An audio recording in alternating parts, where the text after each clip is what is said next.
This is the Bahamas Tonight, the Northern Edition. Good evening, everybody. I'm Ricardo Lightburn. Glad to have you with us tonight. Well, the Ministry of Tourism is on a mission to get more heads in beds. 2016 got off to a slow start here on Grand Bahama, but top officials say that they have got a target and they hope to make a quick turnaround. Cleopatra has got this one. Grand Bahama ended 2015 with a 28% increase in international air arrivals, with approximately 180,000 international tourists arriving by air. However, Director of Tourism Betty Bethel says this year got off to a slow start due to a drop in the Canadian market. Officials still hope to improve on last year. Actually, we're hoping to reach at least 200,000 at the end of 2015. So we are definitely looking to exceed that in 2016. So that's why we're out there. We're in the marketplace. We're turning every stone, looking for business, and we're also looking to engage more cities for direct lift into Grand Bahama. Bethel says it is one reason why the summer airlift program is important. Prior to its start a few weeks ago, hotel occupancy was in the high 60% range, and she is optimistic about a further increase. Our occupancies will increase significantly because this program, across the board, across all cities, we are averaging load factors of 78% and growing. Dallas and Houston alone have high 80s in load factors across those two particular cities. Grand Bahama has just under 3,000 hotel rooms. Bethel says while tourism officials are looking to increase airlift, they are focused on balancing airlift with available rooms. Our job right now is to fill the rooms to capacity, and then we can look at growing the two together, more lift as more hotel rooms come on stream. So we are well on our way to creating that balance. Bethel says she is pleased with the ministry's partnership with Sunwing and Vacation Express that has increased air arrivals and is bringing year-round business to Grand Bahama. Cleopatra Murphy, ZNS Network News. Thank you very much, Cleo. Well, Grand Bahama to host a major medical conference next week. The three-day conclave is another step towards the development of medical tourism. Organizers say the Regenerative Medical Conference will educate persons on how to harness their bodies to heal itself. Some of the top physicians, researchers from around the world expect to be a part of this conference. This particular conference is fully endorsed by the Minister of Health, myself, and most of us who are involved in the various committees for regenerative medicine and stem cell research.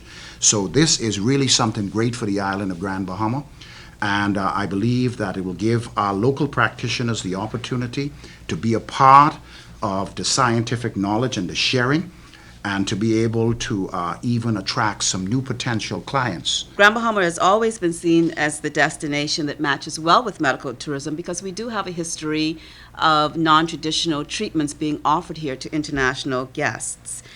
We believe that with the Okeanos facility, combined with our proximity to the United States, the ease of getting around Grand Bahama Island, the availability of mixed-use accommodations, and our nature-based environment, which we feel lends well to wellness, that it makes it appropriate for Grand Bahama Island to be the home of medical tourism.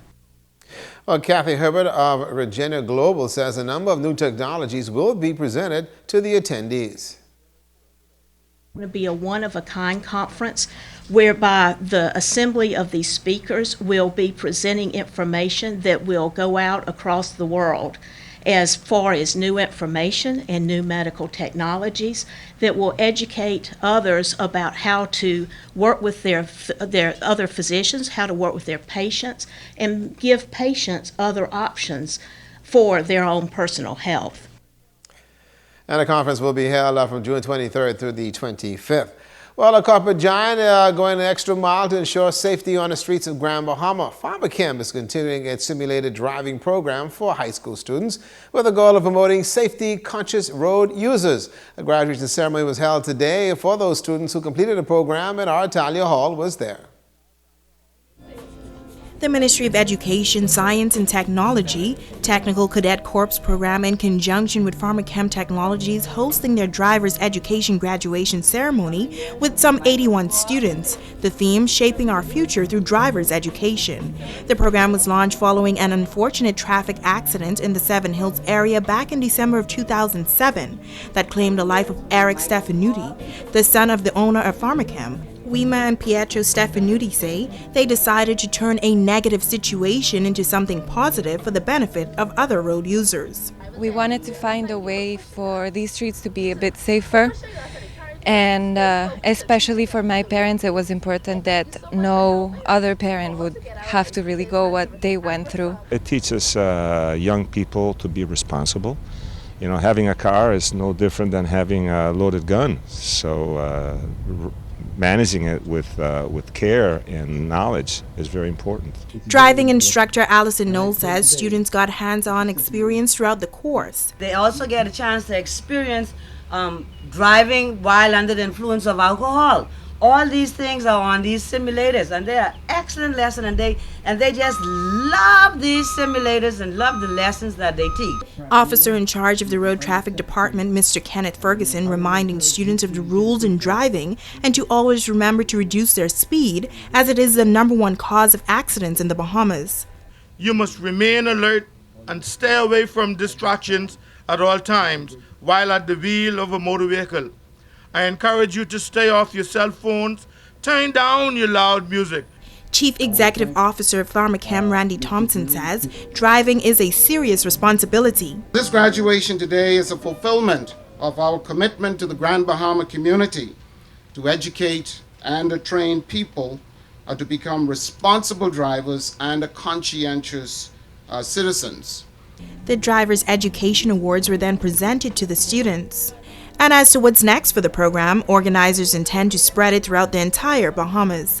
Italia Hall, ZNS Network News.